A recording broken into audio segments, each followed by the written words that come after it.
ഈ ഹമാസ് ഇസ്രായേലിന്റെ മുമ്പിൽ അടിയറ വെച്ച വാർത്ത നിങ്ങൾ ആരെങ്കിലും കണ്ടോ? നമ്മുടെ കേരളത്തിലെ മുഖ്യധാരാ മാധ്യമങ്ങളൊന്നും ഈ വാർത്ത റിപ്പോർട്ട് ചെയ്തിട്ടില്ല. കാരണം നിരുപാധികം ഹമാസ് തോറ്റു തുന്നം പാടി ഇസ്രായേലിന്റെ മുമ്പിൽ അടിയറ വെച്ചു. കുറെ കാലമായല്ലോ ഇസ്രായേലും ഹമാസും പലസ്തീനുമായിട്ടൊക്കെ ഇങ്ങനെ യുദ്ധം നടത്തിക്കൊണ്ടിരിക്കുന്നത്.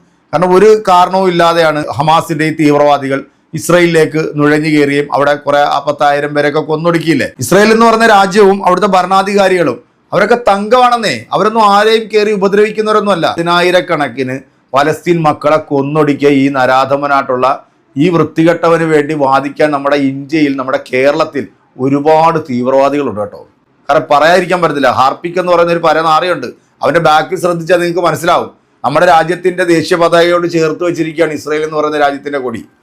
ഇതുപോലെ കുറെ എണ്ണം ഉണ്ട്. അപ്പൊ നമ്മൾ ഈ ഹമാസ് ഇസ്രായേലിന്റെ മുമ്പിൽ കീഴടങ്ങിയ വാർത്തകൾ നിങ്ങൾ ആരും കണ്ടിട്ടില്ലല്ലോ, ഒരു മീഡിയാസിലും കാണിച്ചിട്ടുമില്ലല്ലോ.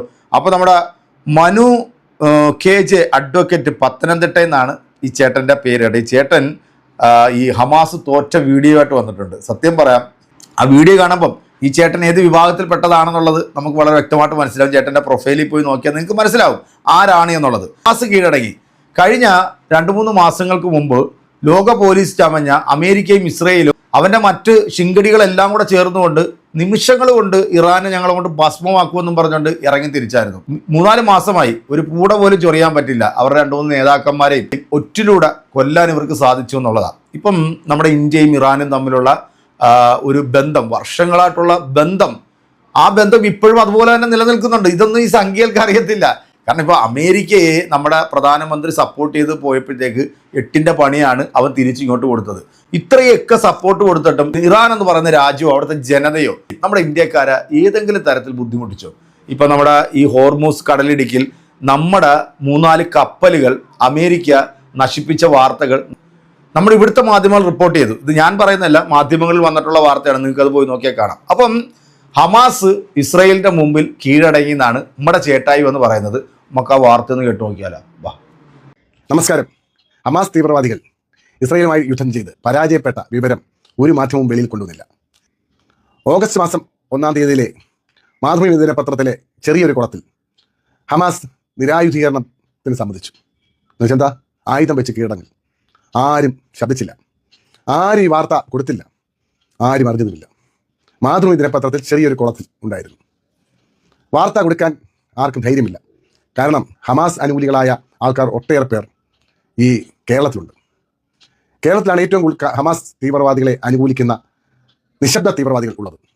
അത് വെറും ഇസ്ലാമിസ്റ്റുകൾ മാത്രമല്ല, അല്ലാതുള്ള പലരുമുണ്ട്, പ്രീണനക്കാരുണ്ട്, സർവ്വവിധ രാഷ്ട്രീയ കക്ഷികളുമുണ്ട്. അപ്പോൾ ആ വാർത്ത കൊടുത്താൽ ഹമാസ് അനുകൂലികൾക്ക്, ഹമാസ് തീവ്രവാദി അനുകൂലികൾക്ക്, ഇവിടുത്തെ തീവ്രവാദികൾക്ക്, ഇവിടുത്തെ ഉഗ്രവാദികൾക്ക് സന്തോഷകരമാവില്ല. അതിനാൽ ആ വാർത്ത മുക്കി. എന്നാൽ നിങ്ങളറിയാം, ഹമാസ് നിരുപാധികം കീഴടങ്ങി. ഹമാസ് തോറ്റു തുന്നം പാടി. പാലസ്തീൻ എന്നൊരു രാജ്യം, അതൊരു രാജ്യമൊന്നുമില്ല, പാലസ്തീൻ തകർന്നടിഞ്ഞു.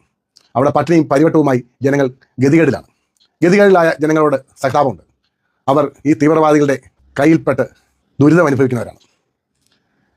ആദ്യം ഹമാസുകാർ ഇസ്രായേൽ കയറി ആക്രമിച്ചപ്പോൾ ഇവിടുത്തെ തീവ്രവാദികളായ ആൾക്കാർ, അതായത് കമാൽ ഭാഷ ഉൾപ്പെടെ, ഹൈക്കോടതി ജഡ്ജിയായിരുന്ന കമാൽ ഭാഷ ഉൾപ്പെടെ പറഞ്ഞൊരു വാചകം ഞാൻ ഓർക്കുന്നു. ഹമാസ് പുലിക്കുട്ടികൾ കയറി അടിച്ചു തകർത്തു എന്ന്. ഹമാസ് പുലിക്കുട്ടികൾ ചെയ്തത് എന്താണെന്ന് അറിയാമോ? സ്ത്രീകളെയും കുട്ടികളെയും അടക്കം വെടിവെച്ചു കൊന്നു. ഒരു ദയം കാണിക്കാതെ വെടിവെച്ചു കൊന്നു, തട്ടിക്കൊണ്ടുപോയി, വളരെയേറെ പേരെ തട്ടിക്കൊണ്ടുപോയി കൊന്നു.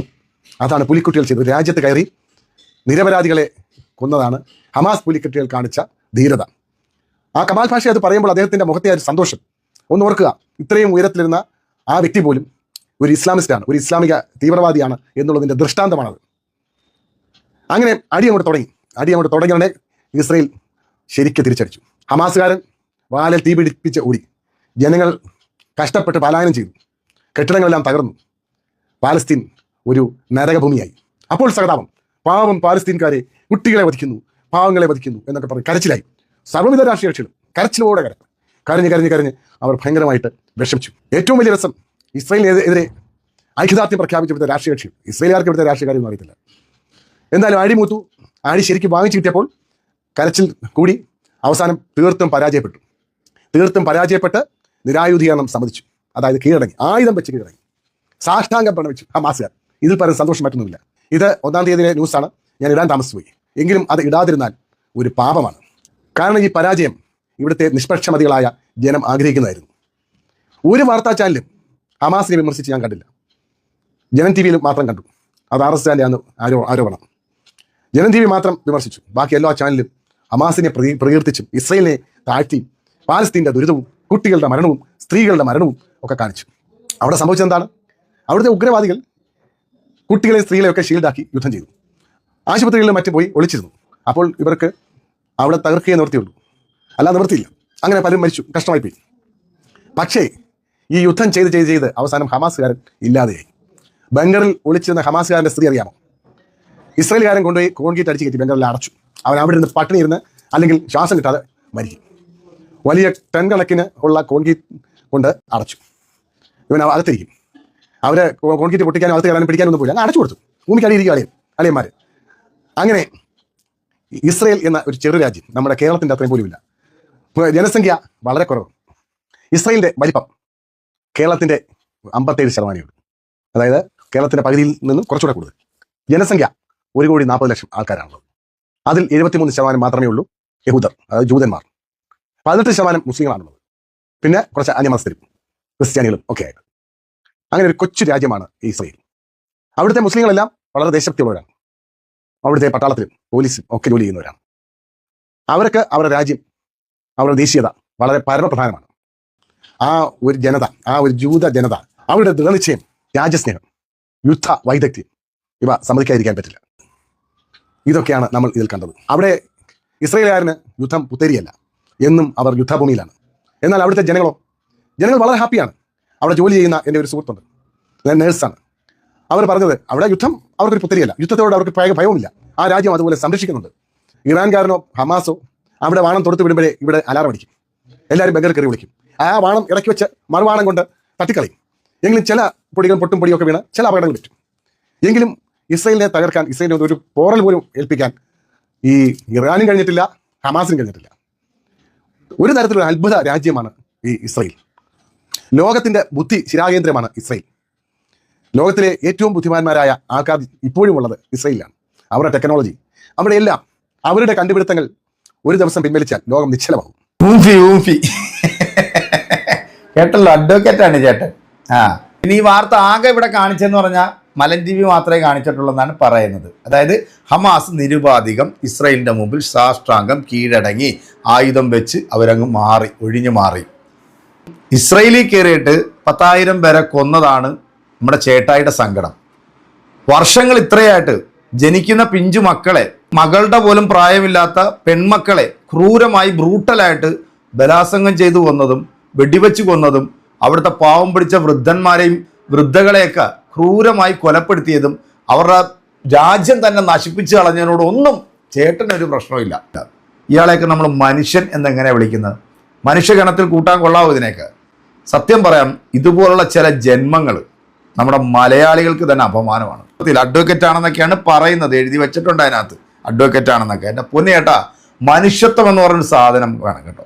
ലോകത്തിൻ്റെ ഏത് കോണിൽ ഒരാൾ മരിച്ചാലും അല്ലെങ്കിൽ മറ്റൊരാൾ ആ രാജ്യത്തേക്ക് കടന്നു കയറി അവരെ കീഴ്പ്പെടുത്തി അവിടെയുള്ള ആളുകളെ കൊലപ്പെടുത്തിയാൽ ചേട്ടാ, അത് മനുഷ്യത്വത്തിന് രഹിതമാണ്. അത് നമ്മൾ മനസ്സിലാക്കുക. അല്ലാതെ മുസ്ലിങ്ങളെ മാത്രം കൊല്ലുമ്പോഴത്തേക്ക് അവർ മൊത്തം തീവ്രവാദികളാണ്, അതുകൊണ്ട് അവരെ കൊന്നോട്ടെ, ബാക്കി കഴിഞ്ഞാൽ അത് വലിയ പാപമാണ്, ക്രൂരമാണെന്നൊക്കെ ചേട്ടൻ. എല്ലാവരും മനുഷ്യൻ, എല്ലാവരും ദൈവത്തിൻ്റെ സൃഷ്ടികളാണ് ചേട്ടാ. സത്യം, നിങ്ങളെയൊക്കെ തലയ്ക്കകത്ത് എന്താണോ വെളുപ്പെന്ന് പറഞ്ഞ സാധനം ഉണ്ടോ? അതെങ്ങനെയാണ്? ചാണകം ചവിട്ടിയാൽ പിന്നെ എത്ര വലിയ ഉന്നതനാണെങ്കിലും അവൻ്റെ ഫിലമെൻ്റ് അടിച്ചു പോകുമല്ലോ. അത്തരത്തിൽ ഫിലമെൻ്റ് അടിച്ചു പോയി കിളി പോയൊരു ഐറ്റമാണ് ഈ ഒരു സാധനം. ഇവിടുത്തെ മാധ്യമങ്ങളിലൊന്നും കാണിക്കാത്ത വാർത്ത വളരെ ധൈര്യപൂർവ്വം പുള്ളിക്കാരൻ്റെ ഫേസ്ബുക്കിലൂടെ അങ്ങോട്ട് പറഞ്ഞിരിക്കുകയാണ്. ഹമാസ് കീഴടങ്ങി, ഇറാൻ തോറ്റു തുന്നം പാടി. ഈ പറയുന്ന ലോക പോലീസ് ചാമഞ്ഞ ഈ വേട്ടാവളിയന്മാർക്ക് ഉണ്ടായിട്ടുള്ള നഷ്ടങ്ങളും ഇവന്മാർ ഈ രാജ്യത്തോട് കാണിക്കുന്ന ക്രൂരതകളും എന്തൊക്കെയാണെന്നുള്ളത് ചേട്ടനപ്പം മനസ്സിലാവും കേട്ടോ. അതിന് മിനിമം സംഖ്യയായാൽ പോരാ, നല്ലൊരു മനുഷ്യനാകണം. പിന്നെ ചേട്ടൻ പറഞ്ഞതുപോലെ ഇവിടുത്തെ നല്ലവരായിട്ടുള്ള ഹൈന്ദവ സമൂഹം ഇല്ലേ, അവരൊക്കെ ഈ പറയുന്ന പലസ്തീനെ അനുകൂലിക്കുന്ന ആൾക്കാരെ. കാര്യം എന്താ പറയുക, അവർക്കൊക്കെ മനുഷ്യത്വം എന്ന് പറഞ്ഞ സാധനമുണ്ട്. അവരൊന്നും സംഖ്യകളല്ല ചേട്ടനെ പോലെ. അതുകൊണ്ടാണ് എൻ്റെ പ്രിയപ്പെട്ടവരെ ഈ വീഡിയോ കണ്ട നിങ്ങൾ ഇതിനൊക്കെ കൃത്യമായിട്ട് മറുപടി കൊടുക്കുക. എനിക്ക് വയ്യ. ഞാൻ അടുത്തൊരു വീഡിയോ ആയിട്ട് വീണ്ടും കാണാം. അതുവരെയ്ക്ക് എല്ലാവർക്കും ബൈ.